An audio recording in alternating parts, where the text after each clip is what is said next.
tarde, pessoal, tudo bem? Meus queridos alunos do terceiro ano, né? Está chegando o Enem e a gente, como sempre, né, nos preparativos, né? E agora nessa reta final, a gente vem hoje com esse aulão de intensivo preparatório para o Enem com a disciplina de História. Mais uma vez aqui, nessa que vos fala, professora Simone Lourenço, formadora do Foco, né? Então, passamos o ano todo nos preparando, estudando e agora revisando. Trago para vocês hoje, né, esta aula que vem trazer um pouco, né, do raio-x do que vem caindo no Enem durante todos esses anos, né, os anos mais recentes. E aí, pessoal, eu fazendo uma pesquisa, uma análise, eu trago esse raio-x. Todo ano o Enem ele vem com 15%, né, das questões de ciências humanas e sociais aplicadas sobre idade contemporânea, em torno de 12,8% sobre o Brasil colônia, em torno de 11,5% Brasil Império. 10,6% das questões são de história política. 9,2% vai falar sobre o patrimônio histórico, social e memória, né? Outros assuntos como identidade cultural, 6,7%. 6,2% Primeira República e Idade Antiga, 6,4%, certo? E essas questões sempre contextualizadas, né, com o senso crítico social, né? Então, são temas que a gente vê desde o fundamental, né? Mas é óbvio que no terceiro ano a gente faz essa pincelada de conteúdos, né, que são cobrados nessa prova tão importante para você, né? Que tem o sonho de entrar na universidade, né? E vai realizar esse sonho. O objetivo da nossa aula é resolver questões de provas anteriores, abordando temas recorrentes, capacitando o estudante a aplicar o conhecimento de forma contextualizada, familiarizando-se com o estilo das perguntas e com a própria dinâmica do exame. Aí a gente já vem com a nossa primeira questão, né? Vamos trazer um pouco sobre idade contemporânea. É uma questão que foi tirada do exame da prova de 2020. O fenômeno histórico conhecido como tráfico de coolies esteve associado diretamente ao período que vai do final da década de 1840 até o ano de 1874, quando milhares de chineses foram encaminhados principalmente para Cuba e Peru, e muitos abusos no recrutamento de mão de obra foram identificados. O tráfico de coolies, ou, em outros termos, o transporte por meio coativo de mão de obra de um lugar para o outro, foi comparado ao tráfico africano de escravos por muitos periodistas e analistas do século XIX. A comparação mencionada no texto foi possível em razão da seguinte característica: a oferta de contrato formal, origem étnica dos grupos de trabalhadores, conhecimento das tarefas desenvolvidas, controle opressivo das vidas dos indivíduos ou investimentos requeridos dos empregadores. Então, a partir da análise da questão, a gente vai ter como item correto o controle opressivo das vidas dos indivíduos. Questão do Enem Digital de 2020. Na primeira bica, abasteciam os negros, forros e cativos, os mulatos e os índios. Na segunda, os moiros das galés e os da primeira bica, quando fosse necessário. A terceira e quarta estavam reservadas aos homens e moços brancos. Na quinta, enchia as mulheres pretas e na sexta, as mulheres e moças brancas. A quem infringisse esta ordem eram aplicados severos castigos, açoitamentos com baraço e pregão, ao redor do chafariz, sendo de cor, 2.000 réis de multa e 3 dias de cadeia, sendo branco e prevaricador. A Organização dos Consumidores dos Chafarizes Públicos de Lisboa, no século XVI, descrita no texto, expressava item A, escassez de recursos hídricos, reprodução de distinções sociais, prevenção de transmissão de doenças, obsolência das técnicas de fornecimento ou ineficiência da cobertura de serviços estatais. Então, a gente vai ter uma reprodução de distinções sociais, né? A década que se segue ao fim da guerra constitui praticamente uma constituição desta com acomodação difícil de seus resultados. A ruptura do sistema internacional com a Revolução Soviética, a ascensão dos Estados Unidos, o recuo da Europa e o início da contestação anticolonial marcam uma década que para muitos foi o premissismo e para alguns a de ilusão, que bruscamente se encerra com a quebra da Bolsa de Nova York. Com a crise de 1929, terá início a preparação de uma nova guerra mundial. Os eventos mencionados no texto contribuíram fortemente para a ascensão de regimes propensos a um novo conflito armado, pois a. perturbaram a dinâmica de equilíbrio demográfico, b. dificultaram a adesão de ideologias de viés socialista, c. favoreceram a ascensão de grupos anarquistas ao poder, d. corroeram a crença na legitimidade das democracias liberais, ou e. deterioraram a confiança no salvacionismo dos exércitos nacionais. Aqui a gente vai ter que entender como correto. Corroeram a crença na legitimidade das democracias liberais. 2019. A Declaração Universal dos Direitos Humanos, adotada e proclamada pela Assembleia Geral da ONU na Resolução 207-A, de 10 de dezembro de 1948, foi um acontecimento histórico de grande relevância, ao afirmar pela primeira vez em escala planetária o poder dos direitos humanos na convivência coletiva. Pode ser considerado um evento inaugural de uma nova concepção de vida internacional. A declaração citada do texto introduziu uma nova concepção nas relações internacionais ao possibilitar a: item A. Suspensão da soberania estatal. B. Defesa dos grupos vulneráveis. C. Redução da truculência belicista. D. Impunidade dos atos criminosos. Ou E. Inibição dos choques civilizacionais. Aqui a gente vai ter possibilitar a defesa de grupos vulneráveis. No sistema capitalista, as muitas manifestações de crise criam condições que forçam a algum tipo de racionalização. Em geral, essas crises periódicas têm o efeito de expandir a capacidade produtiva e de renovar as condições de acumulação. Podemos conceber cada crise como uma mudança do processo de acumulação para um nível novo e superior. A condição para a inclusão dos trabalhadores no novo processo produtivo descrito no texto é associação sindical, participação eleitoral, migração internacional, qualificação profissional ou regulamentação funcional. Vamos ter uma qualificação profissional, né, como um processo produtivo descrito no texto. Dificilmente passa-se uma noite sem que algum sitiante tenha seu celeiro ou sua pilha de cereais destruídos pelo fogo. Vários trabalhadores não diretamente envolvidos nos ataques pareciam apoiá-los, como se vê neste depoimento ao The Times. Deixa queimar. Pena que não foi a casa. Podemos nos aquecer agora. Nós só queríamos algumas batatas. Há um fogo ótimo para cozinhá-las. Hobsbawm. A revolta descrita no texto, ocorrida na Inglaterra no século XIX, foi uma reação ao seguinte processo socioespacial: a. Restrição da propriedade privada.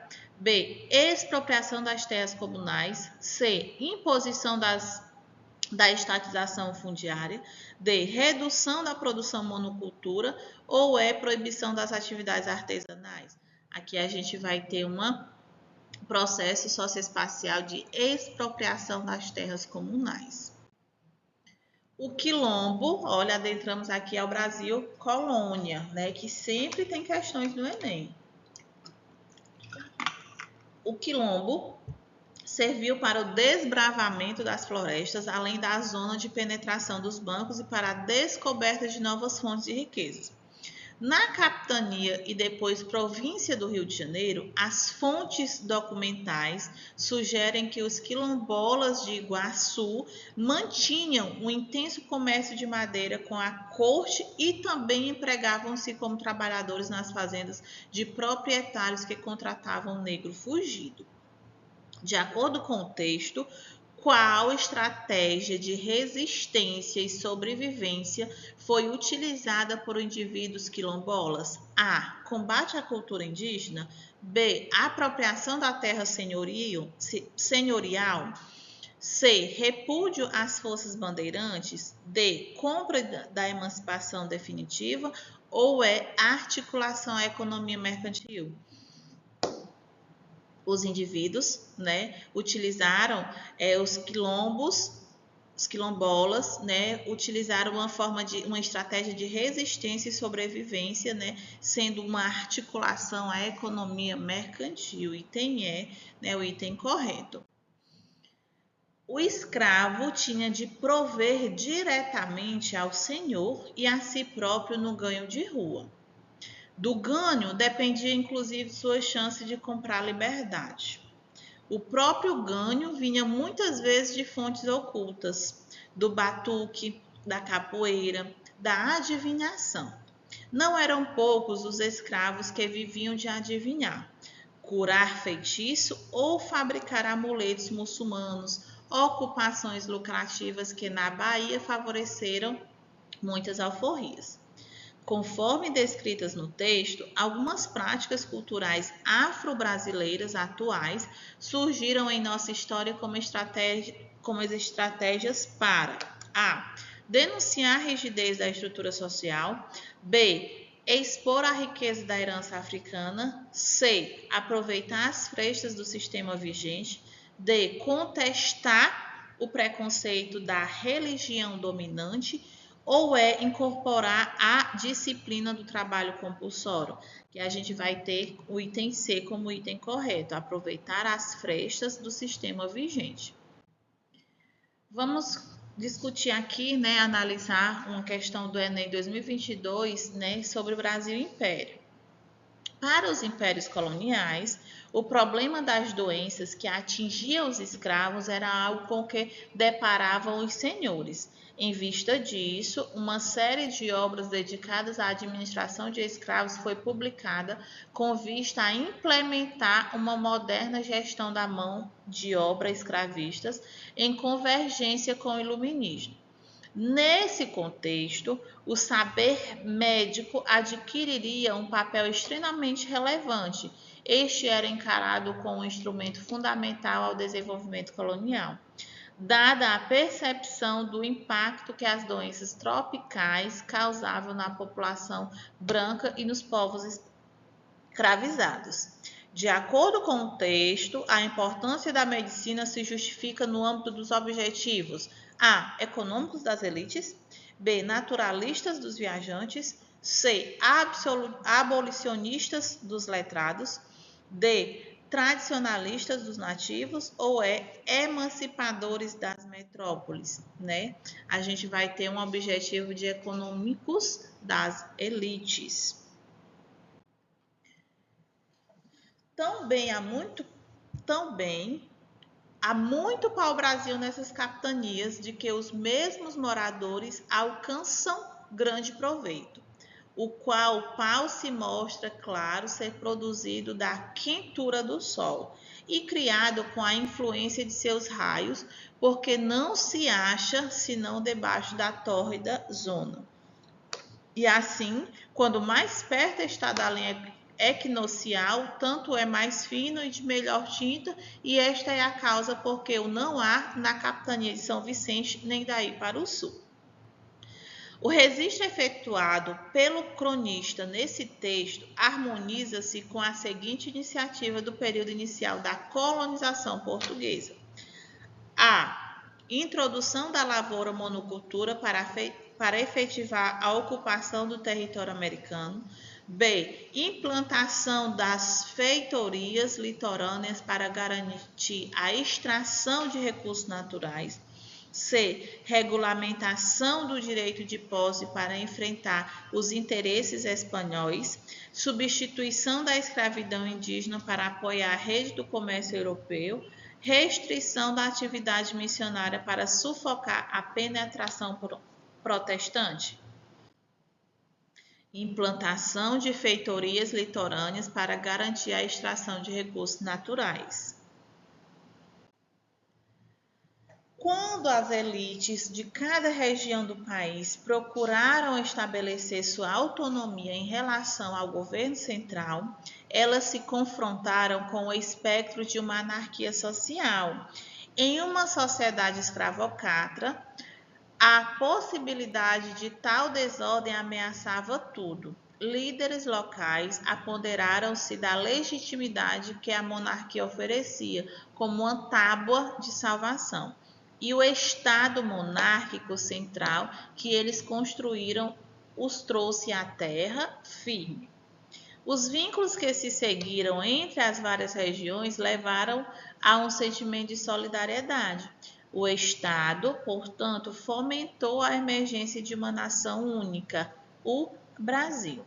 A aliança entre as elites regionais e o Estado monárquico resultou na item A, predominância do Partido Conservador, B, consolidação dos ideais republicanos, C, promoção da identidade brasileira, D, elaboração das leis abolicionistas, E, eclosão de revoltas regenciais. Né? Então, a gente vai ter um resultado de promoção da identidade brasileira.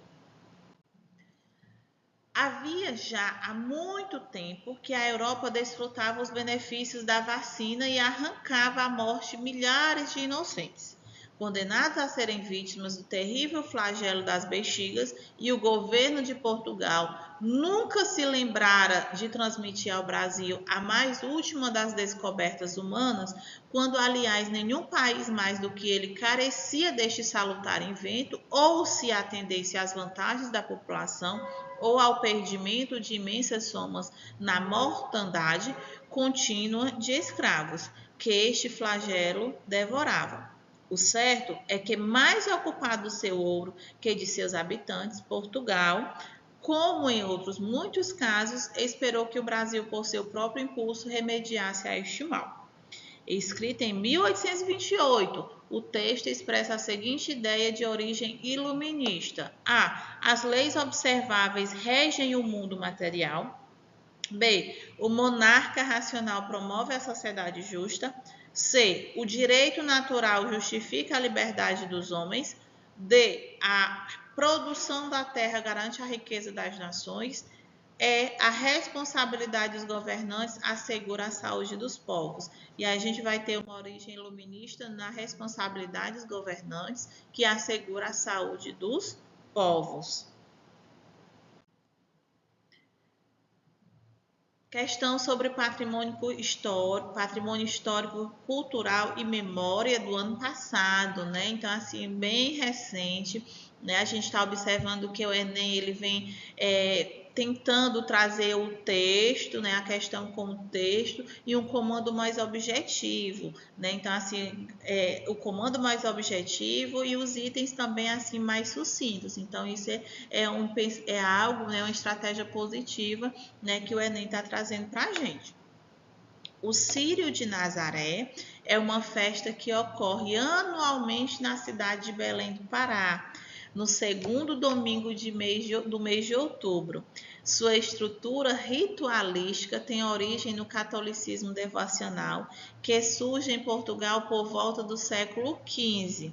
Até 1789, a festa em louvor a Nossa Senhora de Nazaré em Belém era marcada pelas ladainhas e novenas.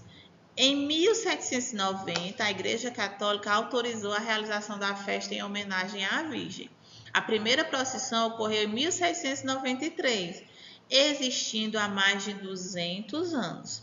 A festa congrega um extenso mosaico de elementos integrados em diferentes planos e graus de intensidade. O reconhecimento da festa descrita no texto como patrimônio histórico encontra sustentação na item A, instituição de políticas públicas de âmbito local. B. Registro de bens culturais de natureza imaterial. C. Tombamento de sítios arqueológicos de propriedade privada. D. Salvaguarda elementos sacros de expressão regional.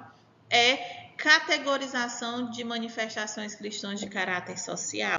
Né? Então, ele vai ser sustentado no registro de bens culturais de natureza imaterial.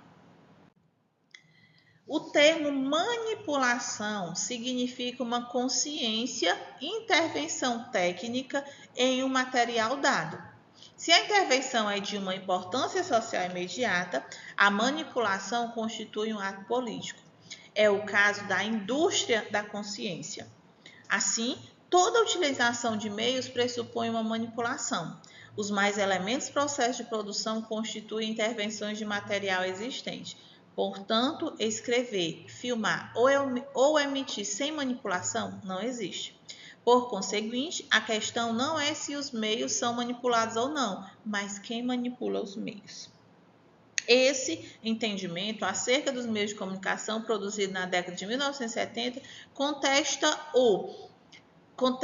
a neutralidade dos mecanismos midiáticos, contesta a valorização dos interesses particulares, contesta a fragmentação do conteúdo informativo, contesta o crescimento do mercado jornalístico ou contesta o controle do poder estatal.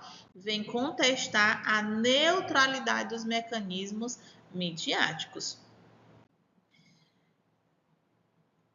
Roma foi imaginada e construída de diferentes maneiras, nos mais distintos lugares e épocas, legitimando ou desautorizando grupos, práticas e políticas. Mas de todos os seus legados, apropriados ou frutos de intervenção, a ideia de império e sua perenidade, assim como tudo o que ela acarreta, talvez seja o que mais tenha marcado o Ocidente. Uma apropriação significativa do legado mencionado foi realizada pelo movimento simbolizado no slogan: o privado é público, tupt or not tuper, that is the question, uma terra sem povo para um povo sem terra, tudo no Estado, nada fora do Estado, nada contra o Estado, exercer o poder corrompe, submeter-se ao poder degrada. E aí a gente vai ter simbolizado no slogan: tudo no Estado, nada fora do Estado, nada contra o Estado.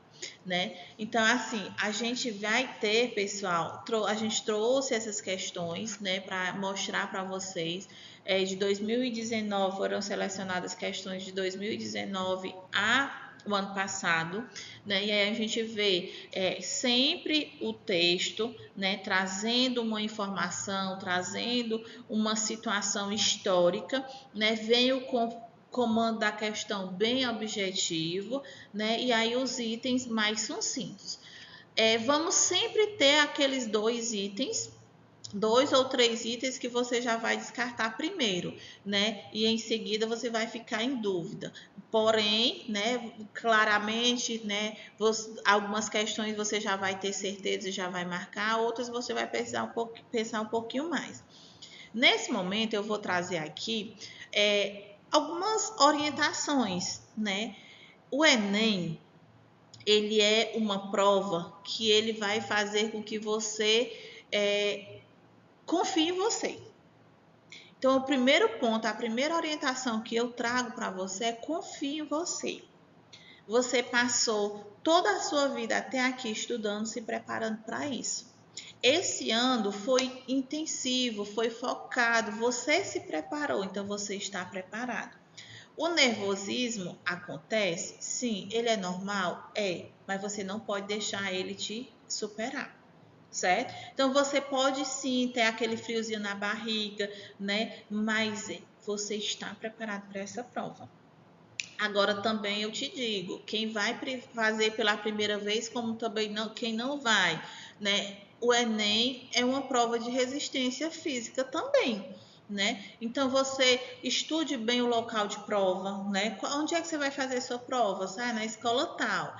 Lá tem o ar-condicionado, lá não tem, né? Então estude como é a ambientação dessa escola para você ir preparada, porque já pensou você vai com a roupa que não é agasalhada e faz muito frio, né? Então você já vai ficar desconfortável, não vai conseguir fazer uma boa prova. Certo? Então, estude, analise o local de prova para você ir preparado, né? Alimentação, pessoal. Se alimentem bem no dia anterior, né? Durmam bem, descanse, relaxe e vá com a mente tranquila, né? Vá com a mente tranquila, porque o nervosismo nessa hora vai te atrapalhar. Então, toda vida que ele quiser te atacar o nervosismo, você respira fundo. Senão, eu sou mais forte que o nervosismo. E você é. Certo? Então, não esqueça a sua garrafa d'água, né, para ir se hidratando, aquela barra de cereal, aquela fruta, aquilo que faz com que você vá se alimentando, mas também não perca tempo na prova, né? E aí a questão de responder questões, cada um tem a sua habilidade. Eu tenho mais habilidade em humanos, eu vou logo para humanos. Eu tenho habilidade em linguagens, eu vou logo para linguagens. Não vou iniciar pela redação. Então, assim, sempre com a sua consciência de administração do tempo, né? Observando o tempo com esse cuidado. O sono está batendo, o cansaço está batendo, você não está conseguindo raciocinar, pede para ir ao banheiro, vai no banheiro, lava o rosto, volta. Então, tudo isso são técnicas para você fazer uma boa prova, tá certo? E aí, pessoal, eu trago, né, para finalizar, essa mensagem, certo? Você está preparado. Confio em você e eu confio. O que eu penso não muda nada.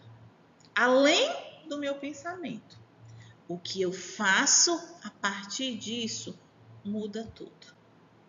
Leandro Carnal. Então faça. Você tem um sonho. Você mentalizou esse sonho.